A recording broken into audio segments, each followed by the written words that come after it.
بسم الله الرحمن الرحيم. ألف لام ميم. ذلك الكتاب لا ريب فيه هدى للمتقين الذين يؤمنون بالغيب ويقيمون الصلاة ومما رزقناهم ينفقون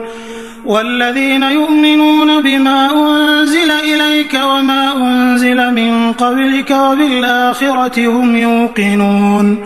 أولئك على هدى من ربهم وأولئك هم المفلحون. إن الذين كفروا سواء عليهم أأنذرتهم أم لم تنذرهم لا يؤمنون. ختم الله على قلوبهم وعلى سمعهم وعلى أبصارهم غشاوة ولهم عذاب عظيم. ومن الناس من يقول آمنا بالله وباليوم الآخر وما هم بمؤمنين يخادعون الله والذين آمنوا وما يخدعون إلا أنفسهم وما يشعرون. في قلوبهم مرض فزادهم الله مرضا ولهم عذاب أليم بما كانوا يكذبون. وإذا قيل لهم لا تفسدوا في الأرض قالوا إنما نحن مصلحون ألا إنهم هم المفسدون ولكن لا يشعرون. وإذا قيل لهم آمنوا كما آمن الناس قالوا أنؤمن كما آمن السفهاء ألا إنهم هم السفهاء ولكن لا يعلمون. وإذا لقوا الذين آمنوا قالوا آمنا وإذا خلوا إلى شياطينهم قالوا إنا معكم إنما نحن مستهزئون. الله يستهزئ بهم ويمدهم في طغيانهم يعمهون. أولئك الذين اشتروا الضلالة بالهدى فما ربحت تجارتهم وما كانوا مهتدين. مثلهم كمثل الذي استوقد نارا فلما أضاءت ما حوله ذهب الله بنورهم وتركهم في ظلمات لا يبصرون. صم بكم عمي فهم لا يرجعون. أو كصيب من السماء فيه ظلمات ورعد وبرق يجعلون أصابعهم في آذانهم من الصواعق حذر الموت والله محيط بالكافرين. يكاد البرق يخطف أبصارهم كلما أضاء لهم مشوا فيه وإذا أظلم عليهم قاموا ولو شاء الله لذهب بسمعهم وأبصارهم إن الله على كل شيء قدير. يا أيها الناس اعبدوا ربكم الذي خلقكم والذين من قبلكم لعلكم تتقون الذي جعل لكم الأرض فراشا والسماء بناء وأنزل من السماء ماء فأخرج به من الثمرات رزقا لكم فلا تجعلوا لله أندادا وأنتم تعلمون. وإن كنتم في ريب مما نزلنا على عبدنا فأتوا بسورة من مثله وادعوا شهداءكم من دون الله إن كنتم صادقين. فإن لم تفعلوا ولن تفعلوا فاتقوا النار التي وقودها الناس والحجارة أعدت للكافرين. وبشر الذين آمنوا وعملوا الصالحات أن لهم جنات تجري من تحتها الأنهار كلما رزقوا منها من ثمرة رزقا قالوا هذا الذي رزقنا من قبل وأتوا به متشابها ولهم فيها أزواج مطهرة وهم فيها خالدون. إن الله لا يستحيي أن يضرب مثلا ما بعوضة فما فوقها فأما الذين آمنوا فيعلمون أنه الحق من ربهم وأما الذين كفروا فيقولون ماذا أراد الله بهذا مثلا يضل به كثيرا ويهدي به كثيرا وما يضل به إلا الفاسقين الذين ينقضون عهد الله من بعد ميثاقه ويقطعون ما أمر الله به أن يوصل ويفسدون في الأرض أولئك هم الخاسرون كيف تكفرون بالله وكنتم أمواتا فأحياكم ثم يميتكم ثم يحييكم ثم إليه ترجعون هو الذي خلق لكم ما في الأرض جميعا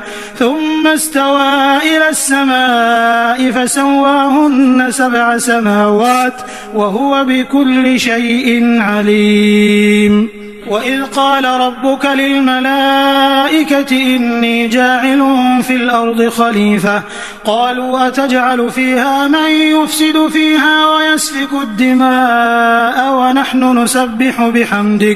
ونحن نسبح بحمدك ونقدس لك قال إني أعلم ما لا تعلمون وعلم آدم الأسماء كلها ثم عرضهم على الملائكة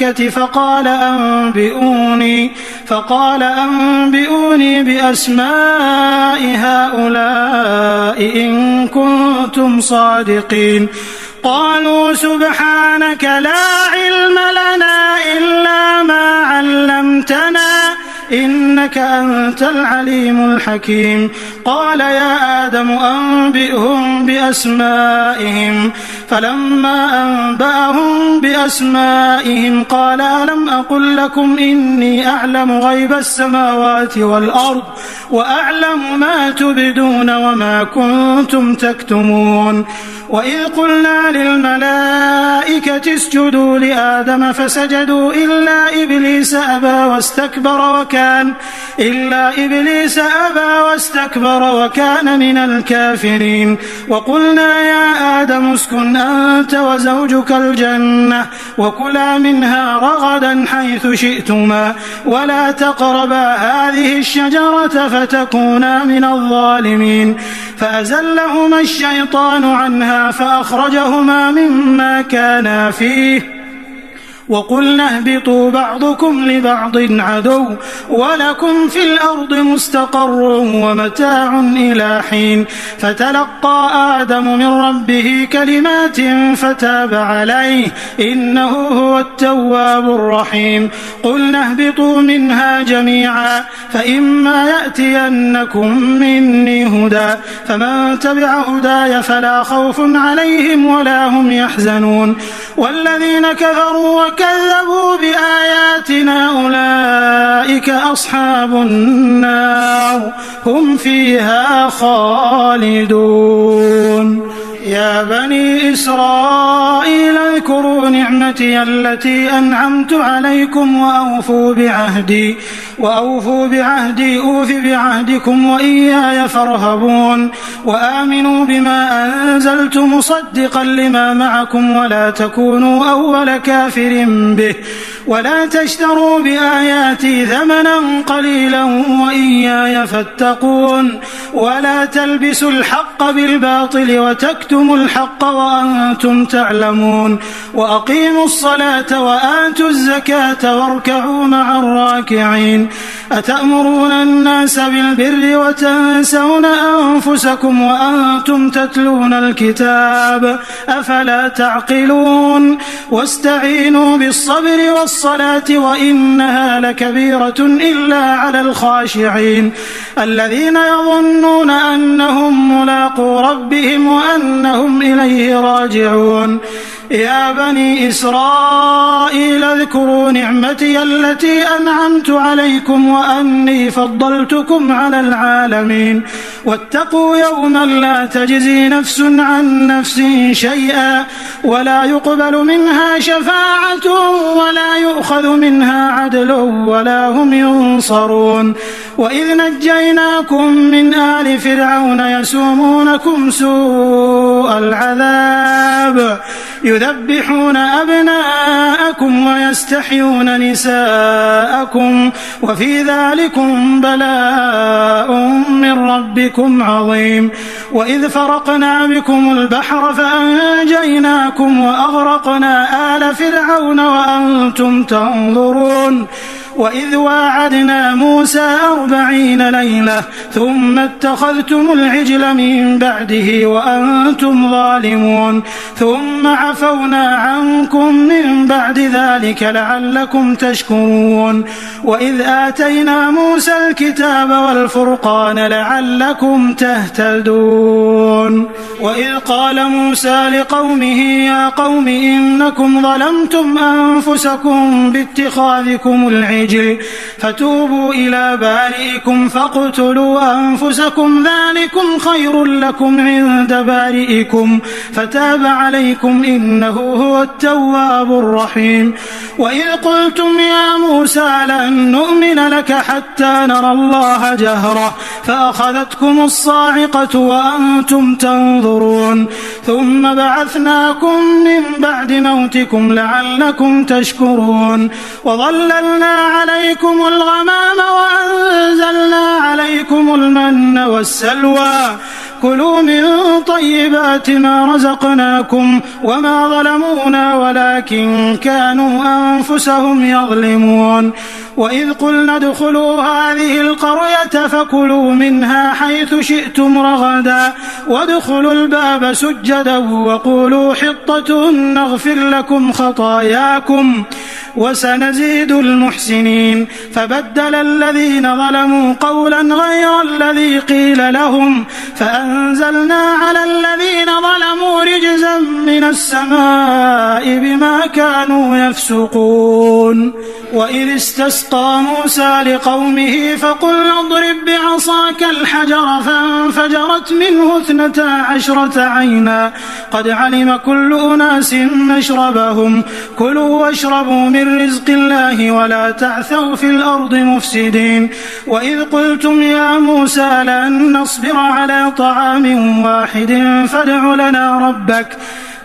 لنا ربك يخرج لنا مما تنبت الأرض من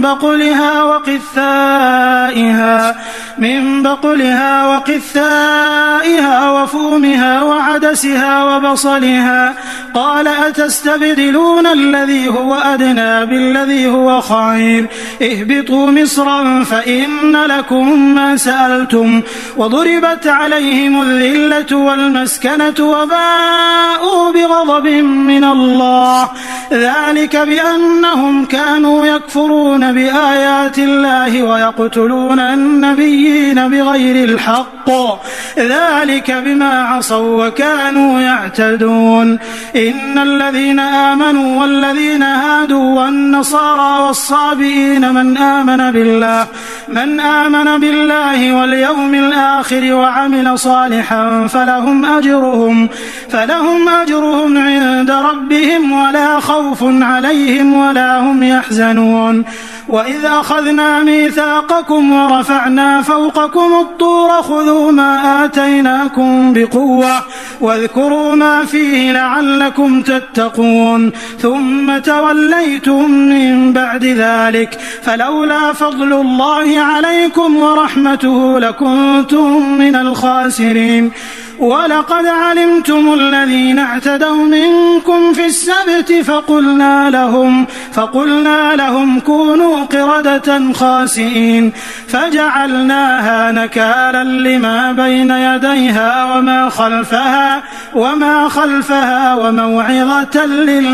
للمتقين. وإذ قال موسى لقومه إن الله يأمركم أن تذبحوا بقرة قالوا أتتخذنا هزوا قال أعوذ بالله أن أكون من الجاهلين. قالوا ادع لنا ربك يبين لنا ما هي قال إنه يقول إنها بقرة لا فارض ولا بكر عوان بين ذلك فافعلوا ما تؤمرون. قالوا ادع لنا ربك يبين لنا ما لونها قال إنه يقول إنها بقرة صفراء فاقع لونها تسر الناظرين. قالوا ادع لنا ربك يبين لنا ما هي إن البقرة تشابه علينا وإنا إن شاء الله لمهتدون قال إنه يقول إنها بقرة لا ذلول تثير الأرض ولا تسقي الحرث مسلمة لا شية فيها قالوا الآن جئت بالحق فذبحوها وما كادوا يفعلون وإذ قتلتم نفسا فادارأتم فيها والله مخرج ما كنتم تكتمون فقلنا اضربوه ببعضها كذلك يحيي الله الموتى ويريكم آياته لعلكم تعقلون ثم قست قلوبكم من بعد ذلك فهي كالحجارة أو أشد قسوة وإن من الحجارة لما يتفجر منه الأنهار وإن منها لما يشقق فيخرج منه الماء وإن منها لما يهبط من خشية الله وما الله بغافل عما تعملون أفتطمعون أن يؤمنوا لكم وقد كان فريق منهم يسمعون كلام الله ثم يحرفونه من بعد ما عقلوه وهم يعلمون وإذا لقوا الذين آمنوا قالوا آمنا وإذا خلا بعضهم إلى بعض قالوا أتحدثونهم بما فتح الله عليكم ليحاجوكم به عند ربكم أفلا تعقلون أولا يعلمون أن الله يعلم ما يسرون وما يعلنون ومنهم أميون لا يعلمون الكتاب إلا أماني وإن هم إلا يظنون فويل للذين يكتبون الكتاب بأيديهم ثم يقولون هذا من عند الله ليشتروا به ثمنا قليلا فويل لهم مما كتبت أيديهم وويل لهم مما يكسبون وقالوا لن تمسنا النار إلا أياما معدودة قل أتخذتم عند الله عهدا فلن يخلف الله عهده أم تقولون على الله ما لا تعلمون بلى من كسب سيئة وأحاطت به خطيئته فأولئك أصحاب النار هم فيها خالدون والذين آمنوا وعملوا الصالحات أولئك أصحاب الجنة هم فيها خالدون وإذ أخذنا ميثاق بني إسرائيل لا تعبدون إلا الله وبالوالدين إحسانا وذي القربى واليتامى والمساكين وقولوا للناس حسنا وأقيموا الصلاة وآتوا الزكاة ثم توليتم إلا قليلا منكم وأنتم معرضون وإذ أخذنا ميثاقكم لا تسفكون دماءكم ولا تخرجون أنفسكم من دياركم ثم أقررتم وأنتم تشهدون ثم أنتم هؤلاء تقتلون أنفسكم وتخرجون فريقا منكم من ديارهم تظاهرون عليهم بالإثم والعدوان وإن يأتوكم أسارى تفادوهم وهو محرم عليكم إخراجهم أفتؤمنون ببعض الكتاب وتكفرون ببعض فما جزاء من يفعل ذلك منكم إلا خزي في الحياة الدنيا ويوم القيامة يردون إلى أشد العذاب وما الله بغافل عما تعملون أولئك الذين اشتروا الحياة الدنيا بالآخرة فلا يخفف عنهم العذاب ولا هم ينصرون ولقد آتينا موسى الكتاب وقفينا من بعده بالرسل وآتينا عيسى ابن مريم البينات وأيدناه بروح القدس أفكلما جاءكم رسول بما لا تهوى أنفسكم استكبرتم ففريقا كذبتم وفريقا تقتلون وقالوا قلوبنا غلف بل لعنهم الله بكفرهم فقليلا ما يؤمنون ولما جاءهم كتاب من عند الله مصدق لما معهم وكانوا من قبل يستفتحون على الذين كفروا فلما جاءهم ما عرفوا كفروا به فلعنة الله على الكافرين بئس ما اشتروا به أنفسهم أن يكفروا بما أنزل الله بغيا أن ينزل الله من فضله على من يشاء من عباده فباءوا بغضب على غضب وللكافرين عذاب مهين وإذا قيل لهم آمنوا بما أنزل الله قالوا نؤمن بما أنزل علينا ويكفرون بما وراءه وهو الحق مصدقا لما معهم قل فلم تقتلون أنبياء الله من قبل إن كنتم مؤمنين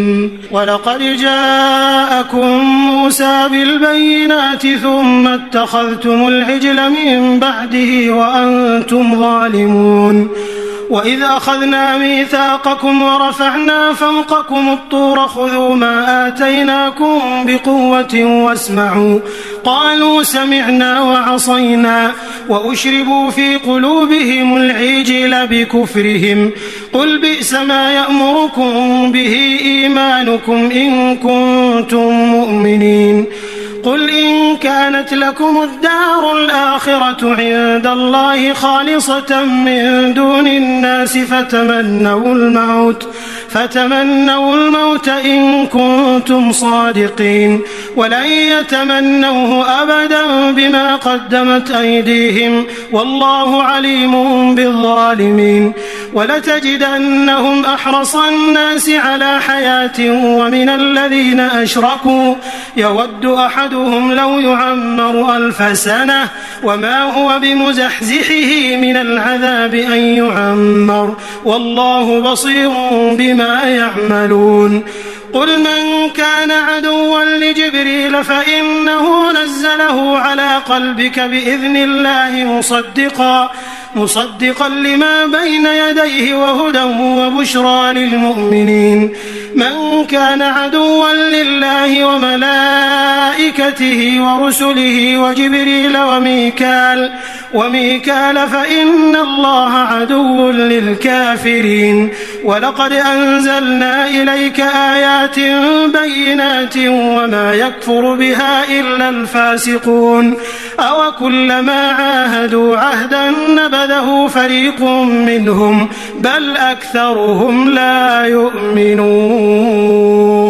ولما جاءهم رسول من عند الله مصدق لما معهم نبذ فريق من الذين أوتوا الكتاب كتاب الله وراء ظهورهم كأنهم لا يعلمون واتبعوا ما تتلو الشياطين على ملك سليمان وما كفر سليمان ولكن الشياطين كفروا يعلمون الناس السحر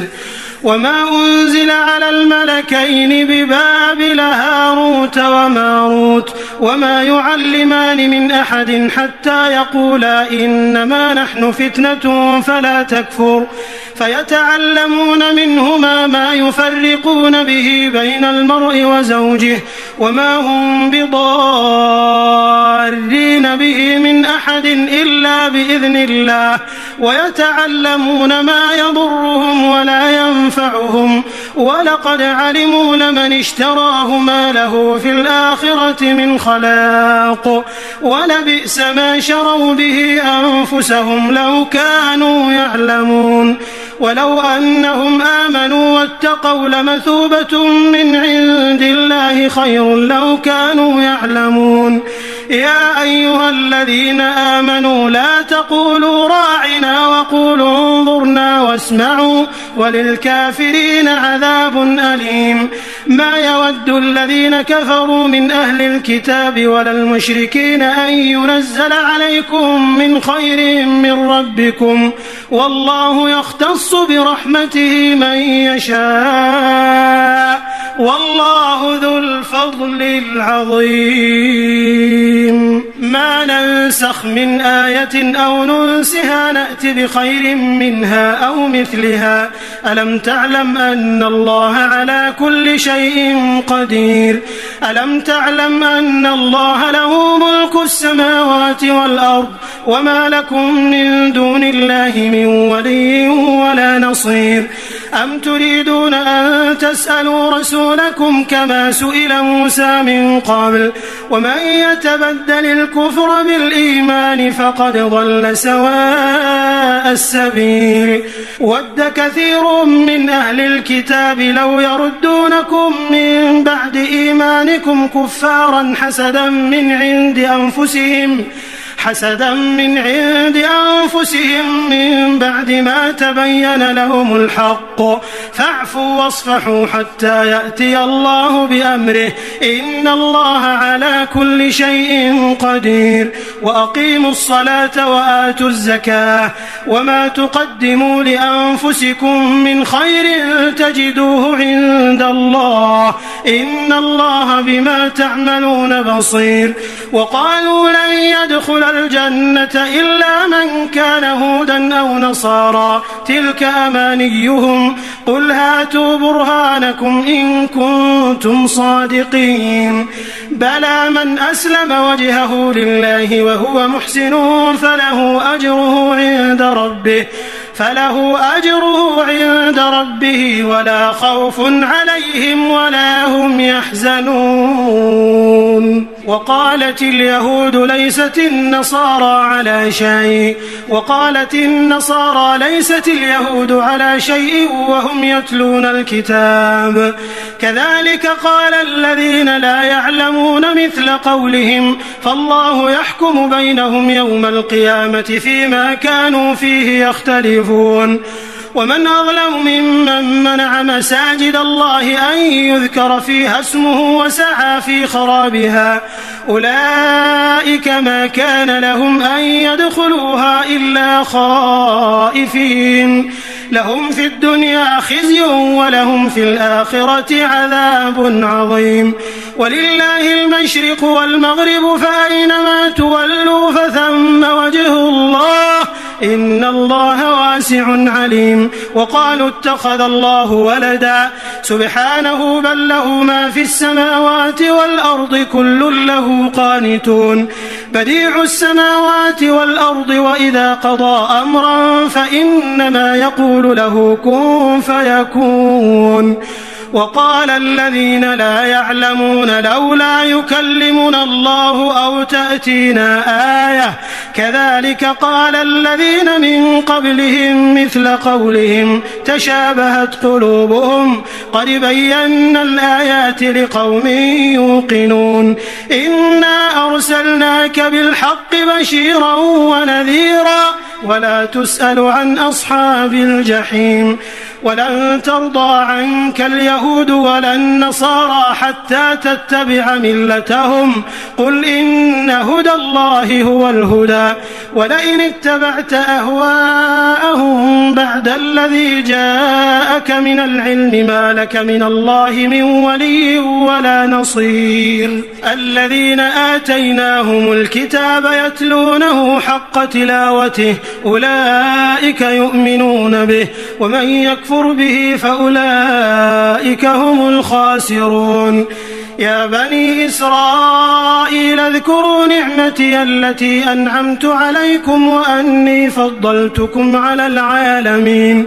واتقوا يوما لا تجزي نفس عن نفس شيئا ولا يقبل منها عدل ولا تنفعها شفاعة ولا هم ينصرون وإذ ابتلى إبراهيم ربه بكلمات فأتمهم قال إني جاعلك للناس إماما قال ومن ذريتي قال لا ينال عهد الظالمين وإذ جعلنا البيت مثابة للناس وأمنا واتخذوا من مقام إبراهيم مصلى وعهدنا إلى إبراهيم وإسماعيل أن طهر بيتي للطائفين والعاكفين والركع السجود وإذ قال إبراهيم رب اجعل هذا بلدا آمنا وارزق أهله من الثمرات من آمن منهم بالله واليوم الآخر قال ومن كفر فأمتعه قليلا ثم أضطره إلى عذاب النار وبئس المصير وإذ يرفع إبراهيم القواعد من البيت وإسماعيل ربنا تقبل منا إنك أنت السميع العليم ربنا وجعلنا مسلمين لك ومن ذريتنا أمة مسلمة لك وأرنا مناسكنا وتب علينا إنك أنت التواب الرحيم ربنا وابعث فيهم رسولا منهم يتلو عليهم آياتك ويعلمهم الكتاب والحكمة ويزكيهم إنك أنت العزيز الحكيم ومن يرغب عن ملة إبراهيم إلا من سفه نفسه ولقد اصطفيناه في الدنيا وإنه في الآخرة لمن الصالحين إذ قال له ربه أسلم قال أسلمت لرب العالمين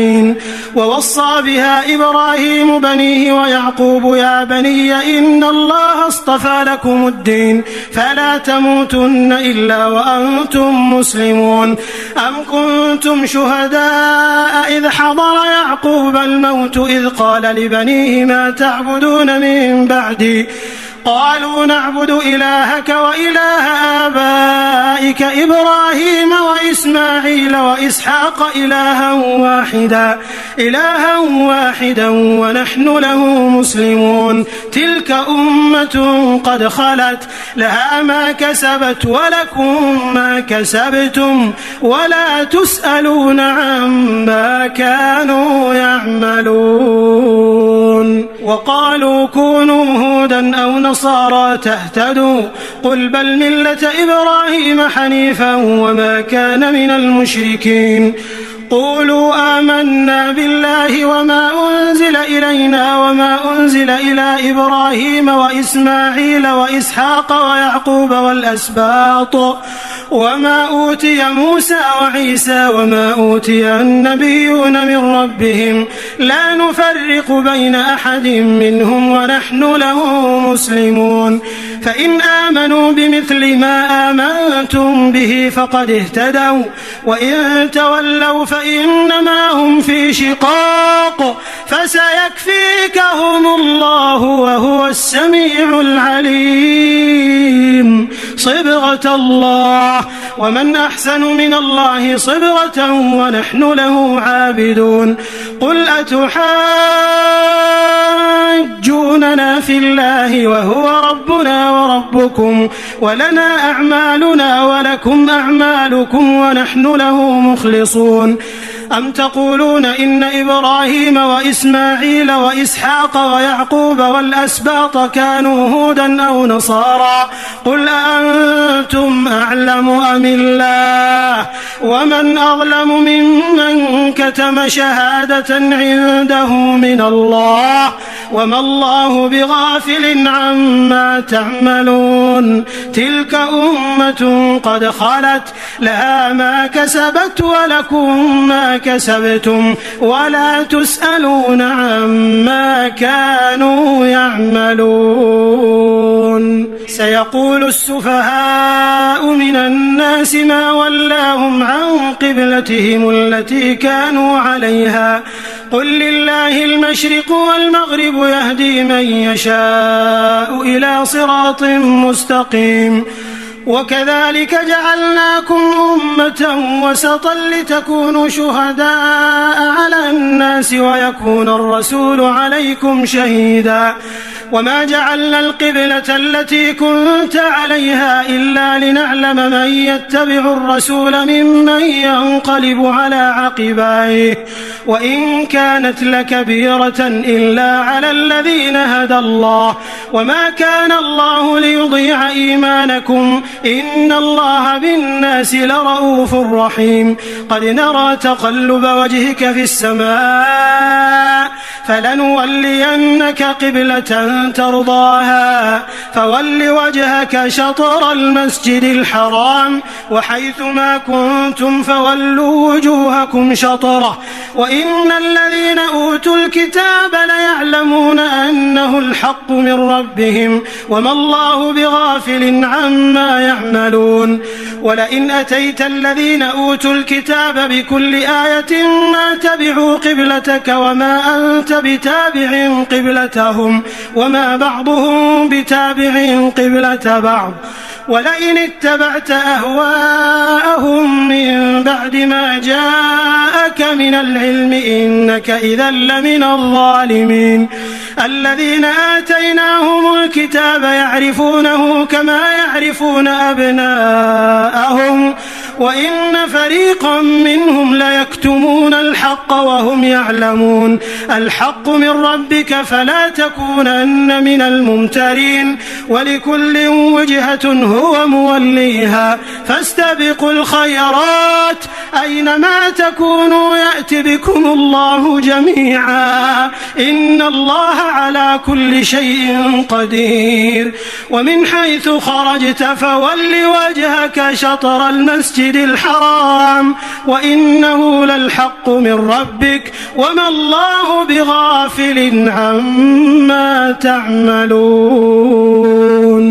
ومن حيث خرجت فول وجهك شطر المسجد الحرام وحيث ما كنتم فولوا وجوهكم شطره لئلا يكون للناس عليكم حجة إلا الذين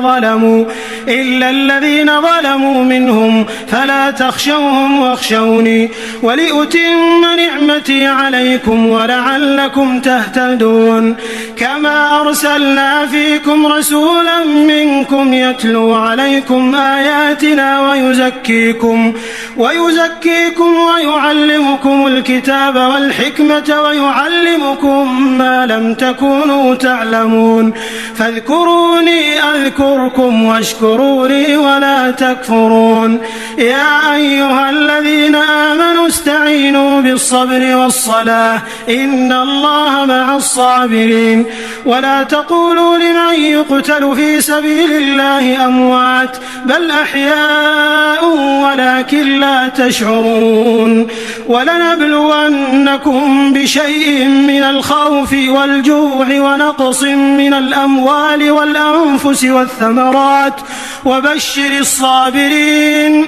الذين إذا أصابتهم مصيبة قالوا إنا لله وإنا إليه راجعون أولئك عليهم صلوات من ربهم ورحمة وأولئك هم المهتدون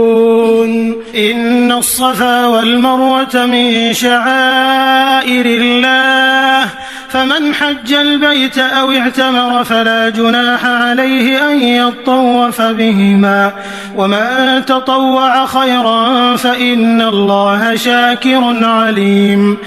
إن الذين يكتمون ما أنزلنا من البينات والهدى من بعد ما بيناه للناس في الكتاب أولئك يلعنهم الله ويلعنهم اللاعنون إلا الذين تابوا وأصلحوا وبينوا فأولئك أتوب عليهم وأنا التواب الرحيم إن الذين كفروا وماتوا وهم كفار أولئك عليهم لعنة الله والملائكة والناس أجمعين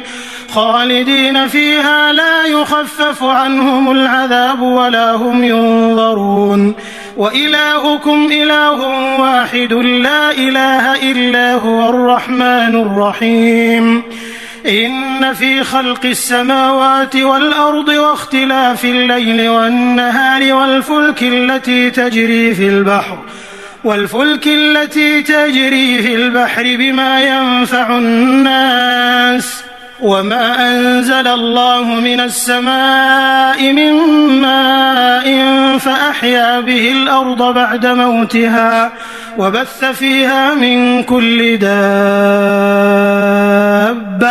وتصريف الرياح والسحاب المسخر بين السماء والأرض لآيات لقوم يعقلون ومن الناس من يتخذ من دون الله أندادا يحبونهم كحب الله والذين آمنوا أشد حبا لله ولو يرى الذين ظلموا إذ يرون العذاب أن القوة لله جميعا وأن الله شديد العذاب إذ تبرأ الذين اتبعوا من الذين اتبعوا ورأوا العذاب وتقطعت بهم الأسباب وقال الذين اتبعوا لو أن لنا كرة فنتبرأ منهم كما تبرأوا منا كذلك يريهم الله أعمالهم حسرات عليهم وما هم بخارجين من النار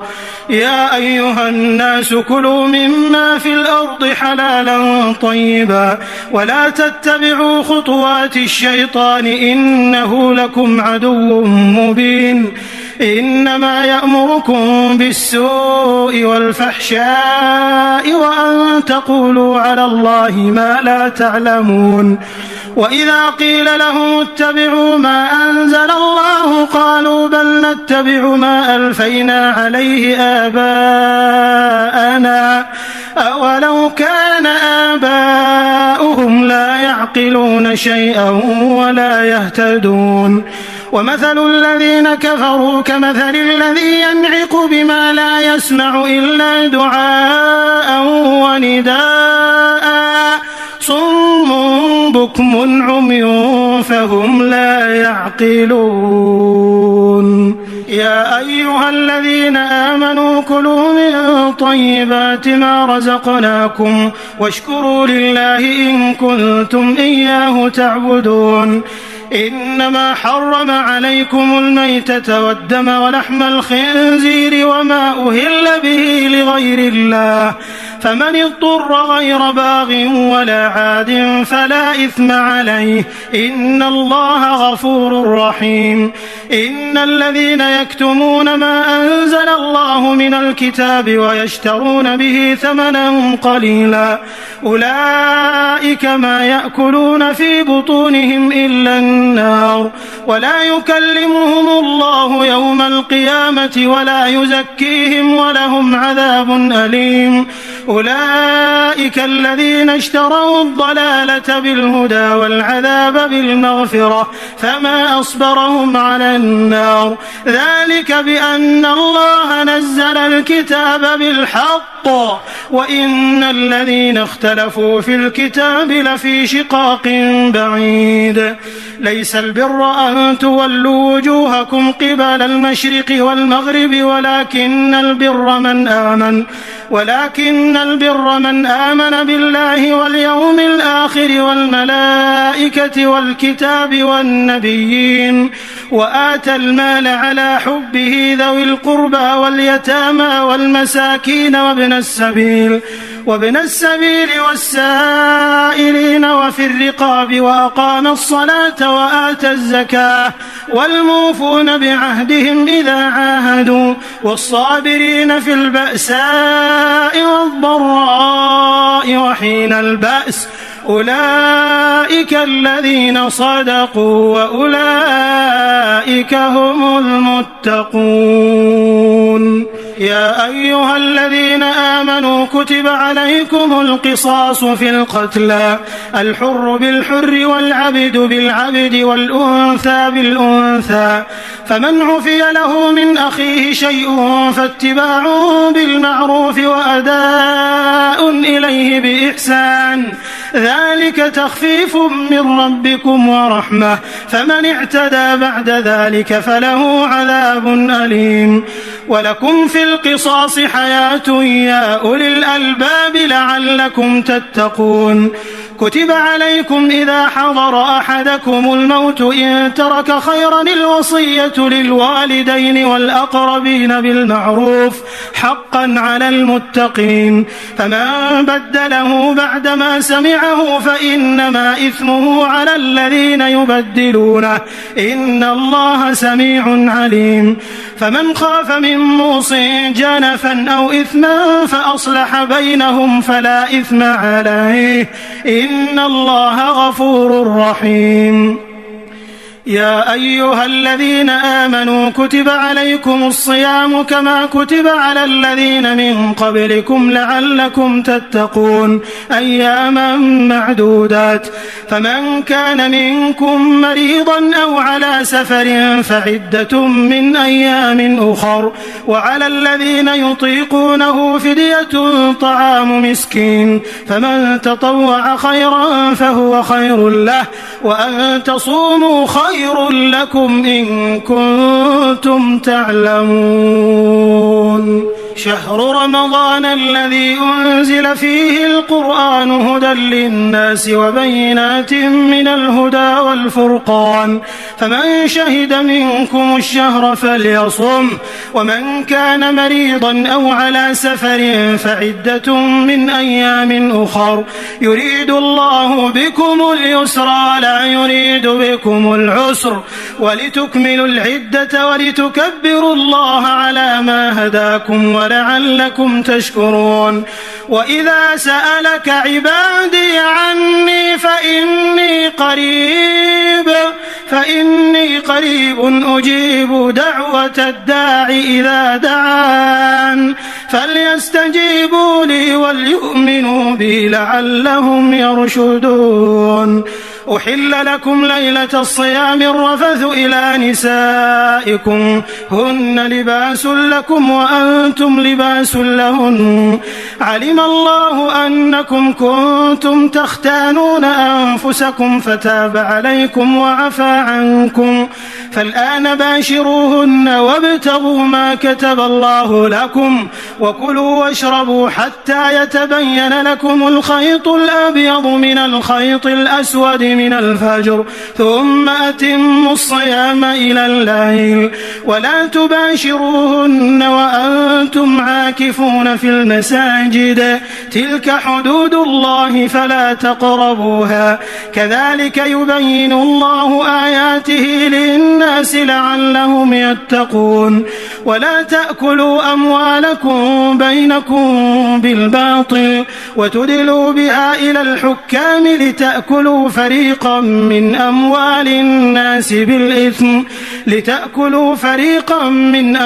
الناس بالإثم وأنتم تعلمون. يسألونك عن الأهلة قل هي مواقيت للناس والحج، وليس البر بأن تأتوا البيوت من ظهورها ولكن البر من اتقى، وأتوا البيوت من أبوابها، واتقوا الله لعلكم تفلحون. وقاتلوا في سبيل الله الذين يقاتلونكم ولا تعتدوا إن الله لا يحب المعتدين. وقتلوهم حيث ثقفتموهم وأخرجوهم من حيث أخرجوكم والفتنة أشد من القتل ولا تقاتلوهم عند المسجد الحرام حتى يقاتلوكم فيه فإن قاتلوكم فاقتلوهم كذلك جزاء الكافرين فإن انتهوا فإن الله غفور رحيم وقاتلوهم حتى لا تكون فتنة ويكون الدين لله فإن انتهوا فلا عدوان إلا على الظالمين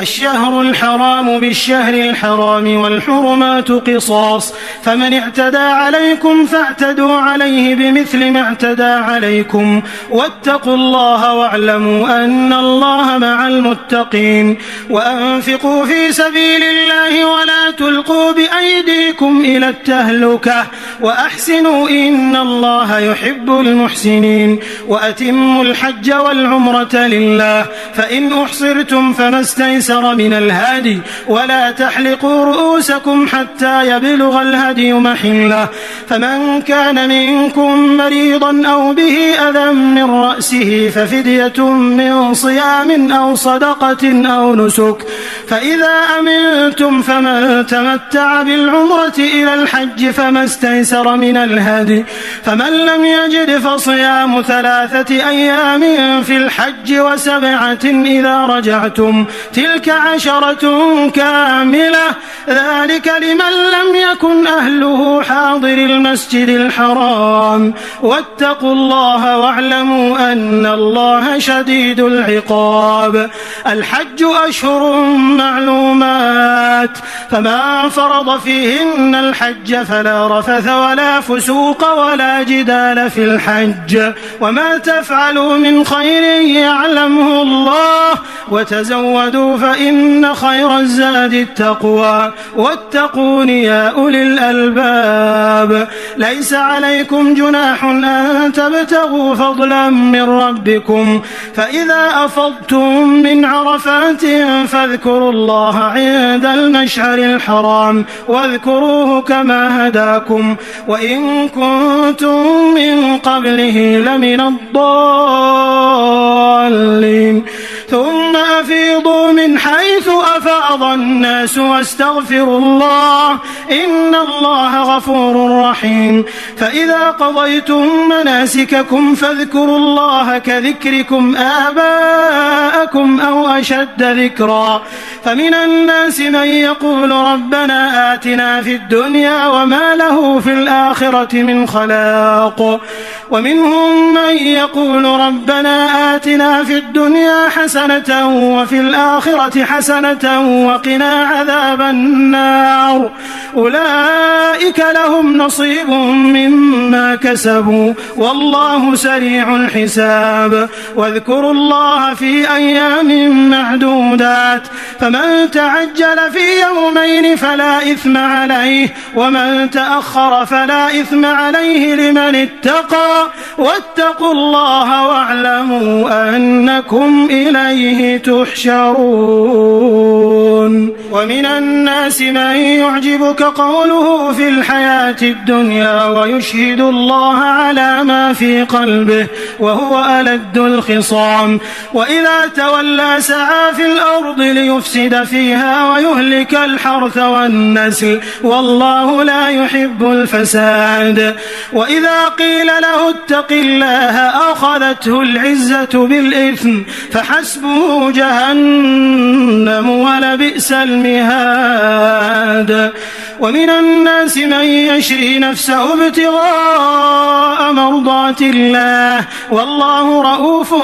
بالعباد يا أيها الذين آمنوا ادخلوا في السلم كافة ولا تتبعوا خطوات الشيطان إنه لكم عدو مبين فإن زللتم من بعد ما جاءتكم البينات فاعلموا أن الله عزيز حكيم هل ينظرون إلا أن يأتيهم الله في ظلل من الغمام والملائكة وقضي الأمر وإلى الله ترجع الأمور. سل بني إسرائيل كم آتيناهم من آية بينة ومن يبدل نعمة الله من بعد ما جاءته فإن الله شديد العقاب. زين للذين كفروا الحياة الدنيا ويسخرون من الذين آمنوا والذين اتقوا فوقهم يوم القيامة والله يرزق من يشاء بغير حساب. كان الناس أمة واحدة فبعث الله النبيين مبشرين ومنذرين وأنزل معهم الكتاب بالحق ليحكم بين الناس فيما اختلفوا فيه وما اختلف فيه إلا الذين أوتوه من بعد ما جاءتهم البينات بغيا بينهم فهدى الله الذين آمنوا لما اختلفوا فيه من الحق بإذنه والله يهدي من يشاء إلى صراط مستقيم. أم حسبتم أن تدخلوا الجنة ولما يأتكم مثل الذين خلوا من قبلكم مستهم البأساء والضراء وزلزلوا حتى يقول الرسول والذين آمنوا معه متى نصر الله ألا إن نصر الله قريب.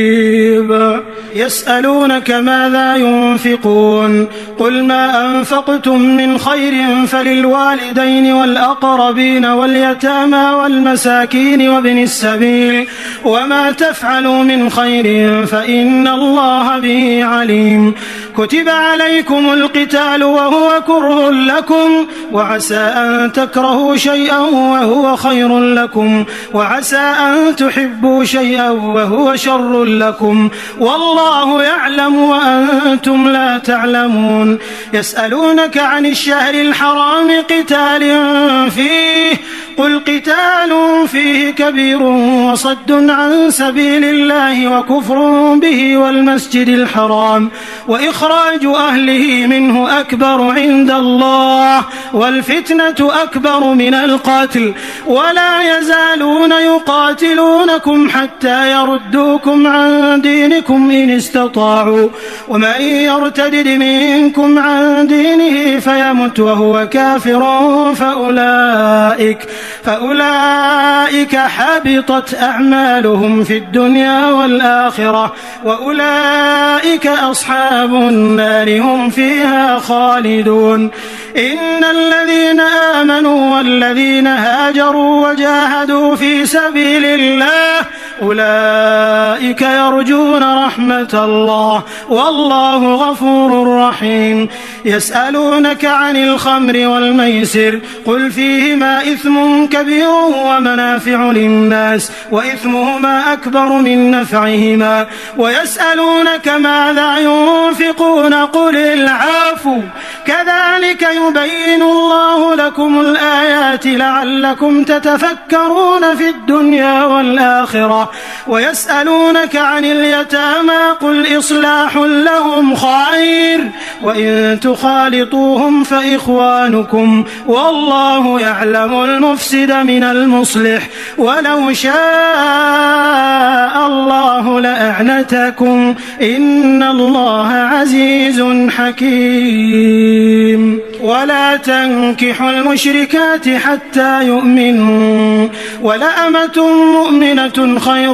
من مشركة ولو أعجبتكم ولا تنكحوا المشركين حتى يؤمنوا ولعبد مؤمن خير من مشرك ولو أعجبكم أولئك يدعون إلى النار والله يدعو إلى الجنة والمغفرة بإذنه ويبين آياته آياته للناس لعلهم يتذكرون ويسألونك عن المحيض قل هو أذى فاعتزلوا النساء في المحيض ولا تقربوهن حتى يطهرن فإذا تطهرن فأتوهن من حيث أمركم الله إن الله يحب التوابين ويحب المتطهرين نساؤكم حرث لكم فأتوا حرثكم أنى شئتم وقدموا لأنفسكم واتقوا الله واعلموا أنكم ملاقوه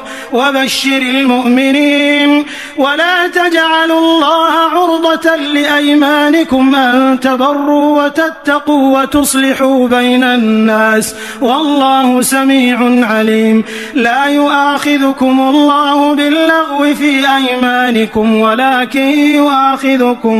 ولكن يؤاخذكم بما كسبت قلوبكم والله غفور حليم للذين يؤلون من نسائهم تربص 4 أشهر فإن فاءوا فإن الله غفور رحيم وإن عزموا الطلاق فإن الله سميع عليم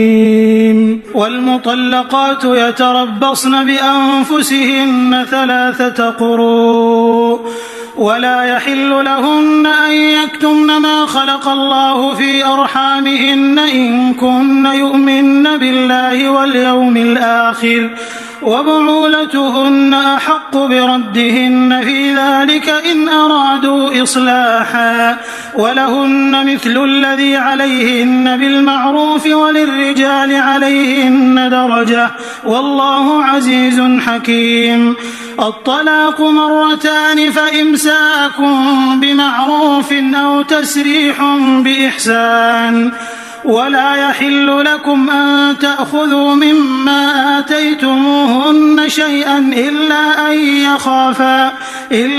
أن يخافا ألا يقيما حدود الله فإن خفتم ألا يقيما حدود الله فلا جناح عليهما فيما افتدت به تلك حدود الله فلا تعتدوها ومن يتعد حدود الله فأولئك هم الظالمون فإن طلقها فلا تحل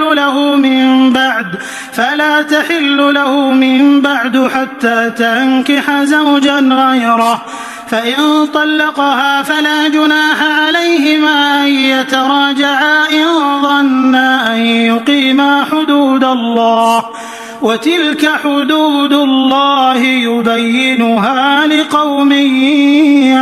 يعلمون وإذا طلقتم النساء فبلغن أجلهن فأمسكوهن بمعروف أو سرحوهن بمعروف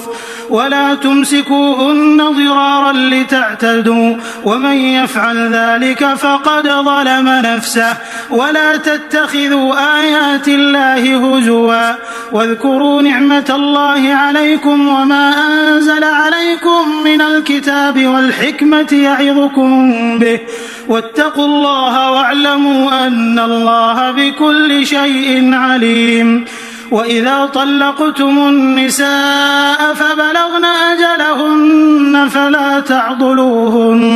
فلا تعضلوهن أن ينكحن أزواجهن إذا تراضوا بينهم بالمعروف ذلك يوعظ به من كان منكم يؤمن بالله واليوم الآخر ذلكم أزكى لكم وأطهر والله يعلم وأنتم لا تعلمون والوالدات يرضعن أولادهن حولين كاملين لمن أراد أن يتم الرضاعة وعلى المولود له رزقهن وكسوتهن بالمعروف لا تكلف نفس إلا وسعها لا تضار والدة بولدها ولا مولود له بولده وعلى الوارث مثل ذلك فإن أرادا فصالا عن تراض منهما وتشاور فلا جناح عليهما. وإن أردتم أن تسترضعوا أولادكم فلا جناح عليكم إذا سلمتم ما آتيتم بالمعروف. واتقوا الله واعلموا أن الله بما تعملون بصير. والذين يتوفون منكم ويذرون أزواجا يتربصن بأنفسهن 4 أشهر و10 فإذا بلغن أجلهن فلا جناح عليكم فيما فعلن في أنفسهن بالمعروف والله بما تعملون خبير. ولا جناح عليكم فيما عرضتم به من خطبة النساء أو أكننتم في أنفسكم علم الله أنكم ستذكرونهن ولكن لا تواعدوهن سرا إلا أن تقولوا قولا معروفا ولا تعزموا عقدة النكاح حتى يبلغ الكتاب أجله واعلموا أن الله يعلم ما في أنفسكم فاحذروه واعلموا أن الله غفور حليم. لا جناح عليكم إن طلقتم النساء ما لم تمسوهن أو تفرضوا لهن فريضة ومتعوهن على الموسع قدره وعلى المقتر قدره متاعا بالمعروف حقا على المحسنين. وإن طلقتموهن من قبل أن تمسوهن وقد فرضتم لهن فريضة فنصف ما فرضتم إلا أن يعفون أو يعفو الذي بيده عقدة النكاح وأن تعفوا أقرب للتقوى ولا تنسوا الفضل بينكم إن الله بما تعملون بصير. حافظوا على الصلوات والصلاة الوسطى وقوموا لله قانتين. فإن خفتم فرجالا أو ركبانا فإذا أمنتم فاذكروا الله كما علمكم ما لم تكونوا تعلمون. والذين يتوفون منكم ويذرون أزواجا وصية لأزواجهم متاعا إلى الحول غير إخراج فإن خرجن فلا جناح عليكم فيما فعلن في أنفسهن من معروف والله عزيز حكيم. وللمطلقات متاع بالمعروف حقا على المتقين. كذلك يبين الله لكم آياته لعلكم تعقلون. ألم تر إلى الذين خرجوا من ديارهم وهم ألوف حذر الموت فقال لهم الله موتوا ثم أحياهم إن الله لذو فضل على الناس ولكن أكثر الناس لا يشكرون. وقاتلوا في سبيل الله واعلموا أن الله سميع عليم. من ذا الذي يقرض الله قرضا حسنا فيضاعفه له أضعافا كثيرة والله يقبض ويبسط وإليه ترجعون. ألم تر إلى الملأ من بني إسرائيل من بعد موسى إذ قالوا لنبي له مبعث لنا ملكا نقاتل في سبيل الله قال هل عسيتم إن كتب عليكم القتال ألا تقاتلوا قالوا وما لنا ألا نقاتل في سبيل الله وقد أخرجنا من ديارنا وأبنائنا فلما كتب عليهم القتال تولوا إلا قليلا منهم والله عليم بالظالمين. وقال لهم نبيهم إن الله قد بعث لكم طالوت ملكا قالوا أنى يكون له الملك علينا ونحن أحق بالملك منه ولم يؤت سعة من المال قال إن الله اصطفاه عليكم وزاده بسطة في العلم والجسم والله يؤتي ملكه من يشاء والله واسع عليم. وقال لهم نبيهم إن آية ملكه أن يأتيكم التابوت فيه سكينة من ربكم وبقية مما ترك آل موسى وآل هارون تحمله الملائكة إن في ذلك لآية لكم إن كنتم مؤمنين. فلما فصل طالوت بالجنود قال إن الله مبتليكم بنهر فمن شرب منه فليس مني ومن لم يطعمه فإنه مني إلا من اغترف غرفة بيده فشربوا منه إلا قليلا منهم. فلما جاوزه هو والذين آمنوا معه قالوا لا طاقة لنا اليوم بجالوت وجنوده. قال الذين يظنون أنهم ملاقو الله كم من فئة قليلة غلبت فئة كثيرة بإذن الله والله مع الصابرين. ولما برزوا لجالوت وجنوده قالوا ربنا أفرغ علينا صبرا وثبت أقدامنا وانصرنا على القوم الكافرين. فهزموهم بإذن الله وقتل داود جالوت وآتاه الله الملك والحكمة وعلمه مما يشاء ولولا دفع الله الناس بعضهم ببعض لفسدت الأرض ولكن الله ذو فضل على العالمين. تلك آيات الله نتلوها عليك بالحق وإنك لمن المرسلين. تلك الرسل فضلنا بعضهم على بعض منهم من كلم الله ورفع بعضهم درجات وآتينا عيسى ابن مريم البينات وأيدناه بروح القدس ولو شاء الله ما اقتتل الذين من بعدهم من بعد ما جاءتهم البينات ولكن اختلفوا فمنهم من آمن ومنهم من كفر ولو شاء الله ما اقتتلوا ولكن الله يفعل ما يريد.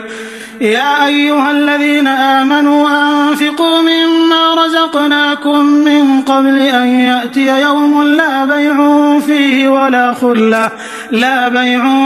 ولا خلة ولا شفاعة والكافرون هم الظالمون. الله لا إله إلا هو الحي القيوم لا تأخذه سنة ولا نوم له ما في السماوات وما في الأرض من ذا الذي يشفع عنده إلا بإذنه يعلم ما بين أيديهم وما خلفهم ولا يحيطون بشيء من علمه إلا بما شاء وسع كرسيه السماوات والأرض ولا يؤوده حفظهما وهو العلي العظيم. لا إكراه في الدين قد تبين الرشد من الغي فمن يكفر بالطاغوت ويؤمن بالله فقد استمسك بالعروة الوثقى لا انفصام لها والله سميع عليم. الله ولي الذين آمنوا يخرجهم من الظلمات إلى النور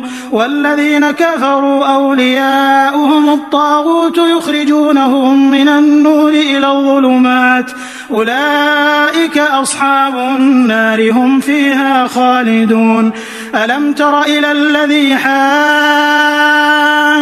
إبراهيم في ربه أن آتاه الله الملك إذ قال إبراهيم ربي الذي يحيي ويميت قال أنا أحيي وأميت قال إبراهيم فإن الله يأتي بالشمس من المشرق فأت بها من المغرب فبهت الذي كفر والله لا يهدي القوم الظالمين.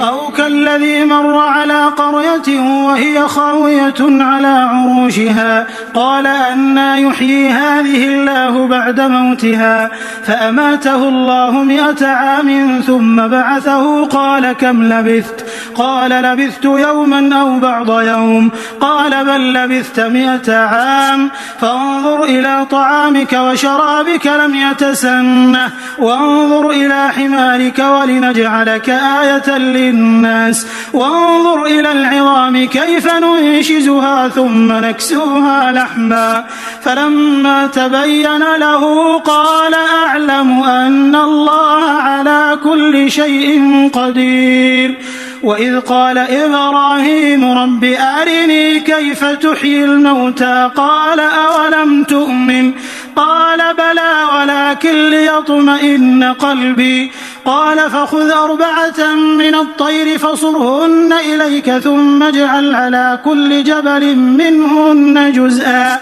ثم ادعهن يأتينك سعيا واعلم أن الله عزيز حكيم مثل الذين ينفقون أموالهم في سبيل الله كمثل حبة أنبتت 7 سنابل في كل سنبلة 100 حبة والله يضاعف لمن يشاء والله واسع عليم الذين ينفقون أموالهم في سبيل الله ثم لا يتبعون ما أنفقوا منا ولا أذى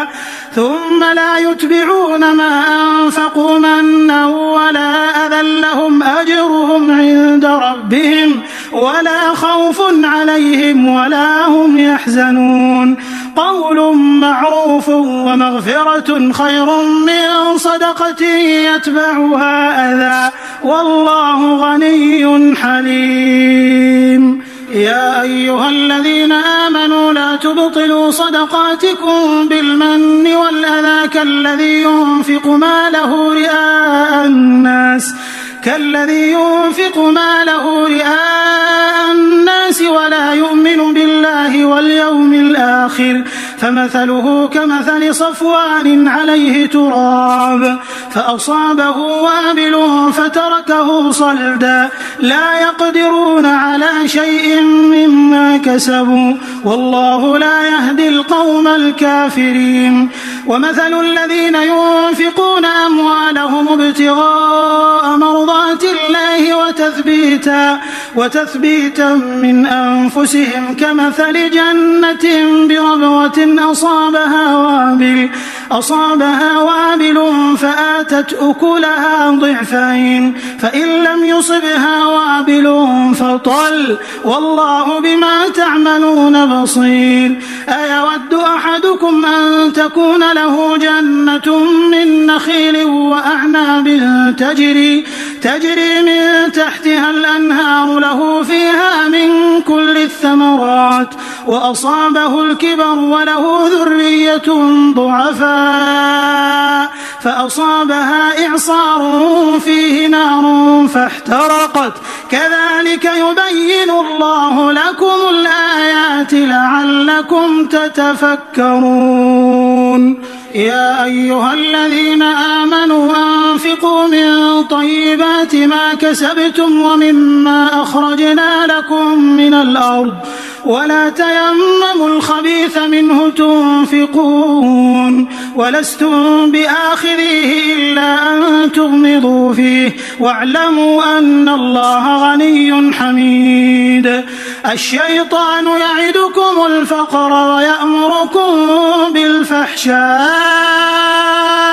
والله يعدكم مغفرة منه وفضلا والله واسع عليم يؤتي الحكمة من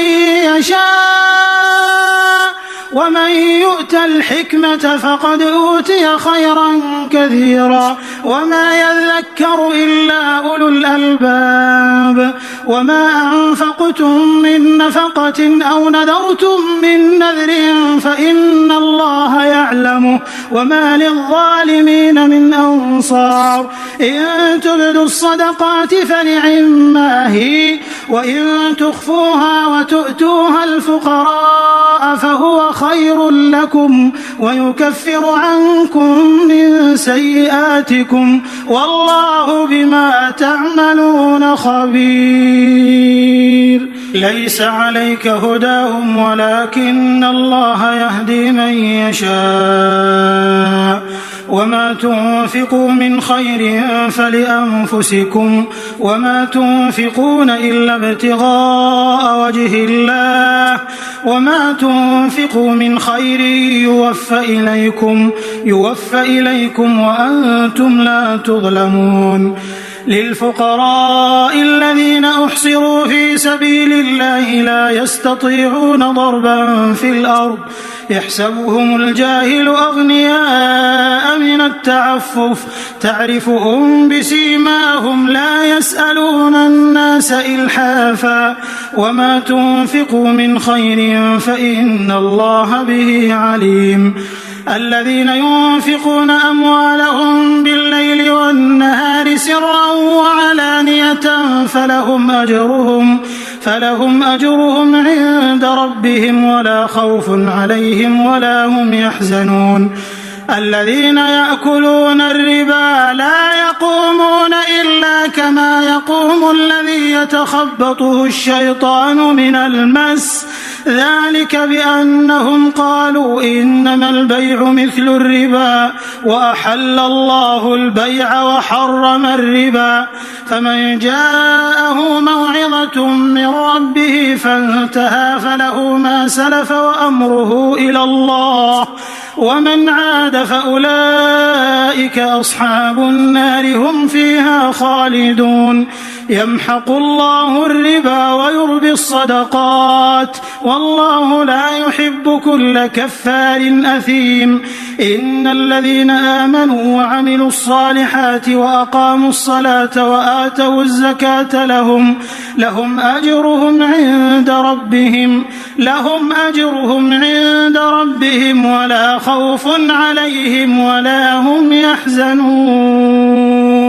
يا أيها الذين آمنوا اتقوا الله وذروا ما بقي من الربا إن كنتم مؤمنين فإن لم تفعلوا فأذنوا بحرب من الله ورسوله وإن تبتم فلكم رؤوس أموالكم لا تظلمون ولا تظلمون. وإن كان ذو عسرة فنظرة إلى ميسرة وأن تصدقوا خير لكم إن كنتم تعلمون. واتقوا يوما ترجعون فيه إلى الله ثم توفى كل نفس ما كسبت وهم لا يظلمون. يا أيها الذين آمنوا إذا تداينتم بدين إلى أجل مسمى فاكتبوه وليكتب بينكم كاتب بالعدل ولا يأب كاتب أن يكتب كما علمه الله فليكتب وليملل الذي عليه الحق وليتق الله ربه ولا يبخس منه شيئا فإن كان الذي عليه الحق سفيها أو ضعيفا أو لا يستطيع أن يمل هو فليملل وليه بالعدل واستشهدوا شهيدين من رجالكم فإن لم يكونا رجلين فرجل وامرأتان ممن ترضون من الشهداء أن تضل إحداهما فتذكر إحداهما الأخرى ولا يأبى الشهداء إذا ما دعوا ولا تسأموا أن تكتبوه صغيرا أو كبيرا إلى أجله ذلكم أقسط عند الله وأقوم للشهادة وأدنى ألا ترتابوا إلا أن تكون تجارة حاضرة تديرونها بينكم فليس عليكم جناح ألا تكتبوها وأشهدوا إذا تبايعتم ولا يضار كاتب ولا شهيد وإن تفعلوا فإنه فسوق بكم واتقوا الله ويعلمكم الله والله بكل شيء عليم. وإن كنتم على سفر ولم تجدوا كاتبا فرهان مقبوضة فإن أمن بعضكم بعضا فليؤد الذي ائتمن أمانته وليتق الله ربه ولا تكتموا الشهادة ومن يكتمها فإنه آثم قلبه والله بما تعملون عليم. لله ما في السماوات وما في الأرض وإن تبدوا ما في أنفسكم أو تخفوه يحاسبكم به الله فيغفر لمن يشاء ويعذب من يشاء والله على كل شيء قدير. آمن الرسول بما أنزل إليه من ربه والمؤمنون كل آمن بالله وملائكته وكتبه ورسله لا نفرق بين أحد من رسله وقالوا سمعنا وأطعنا غفرانك ربنا وإليك المصير. لا يكلف الله نفسا إلا وسعها لها ما كسبت وعليها ما اكتسبت ربنا لا تؤاخذنا إن نسينا أو أخطأنا ربنا ولا تحمل علينا إصرا كما حملته على الذين من قبلنا ربنا ولا تحملنا ما لا طاقة لنا به واعف عنا واغفر لنا وارحمنا أنت مولانا فانصرنا على القوم الكافرين.